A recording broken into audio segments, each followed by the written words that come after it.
ನಿಮ್ಮ ಅಪ್ಪಂಗೆ ಎದ್ರಿಲ್ಲ, ನಿನ್ಗೆ ಯಾಕೆ ಎದ್ರಬೇಕು ನಾವು? ಮೋದಿಗೆ ಎದ್ರಿಲ್ಲ ನಾವು. ಮೋದಿಗೆ ಪ್ರಶ್ನೆ ಕೇಳಬಾರ್ದಂತೆ ನಾವು. ಯಾಕ್ರಿ ಕೇಳಬಾರ್ದು? ನಮ್ಮ ದೇಶದ ಆರ್ಥಿಕ ಪರಿಸ್ಥಿತಿ ಬಗ್ಗೆ ಕೇಳಬಾರ್ದಾ? ನಮ್ಮ ರಾಷ್ಟ್ರದಲ್ಲಿ ಏನಾಗ್ತಾ ಇದೆ ಅಂತ ಕೇಳಬಾರ್ದಾ? SC/ST ದೌರ್ಜನ್ಯ ಬಗ್ಗೆ ನಾವು ಕೇಳಬಾರ್ದಾ? ಮಹಿಳೆ ಮೇಲೆ ನಡೀತಾ ಇರೋ ಅತ್ಯಾಚಾರದ ಬಗ್ಗೆ ಕೇಳಬಾರ್ದಾ? RSS ಅವರಿಂದಾನೇ ಇವತ್ತು ಬಾಬಾ ಸಾಹೇಬ್ ಅಂಬೇಡ್ಕರ್ ಅವರು ಸೋಲಿಗೆ ಕಾರಣ ಆಗಿದೆ ಅಂತ ಏನಾದ್ರು ಪ್ರೂಫ್ ತೋರಿಸ್ರೆ ನಾನು ರಾಜೀನಾಮೆ ಕೊಡ್ತೀನಿ ಅಂತ ವಿರೋಧ ಪಕ್ಷದ ಮೇಲ್ಮನೆ ನಾಯಕರು ಹೇಳಿದ್ರು.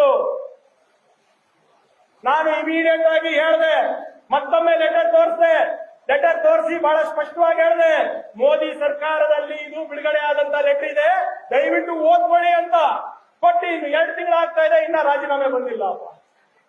ಗುಲ್ಬರ್ಗದಲ್ಲಿ ಬಂದ್ಬಿಟ್ಟು ನನಗೇನಂತಾರೆ, ಮೋದಿ ಅವರು ಆನೆ ಅಂತೆ, ಪ್ರಿಯಾಂಕರ್ಗೆ ನಾಯಿ ಅಂತೆ.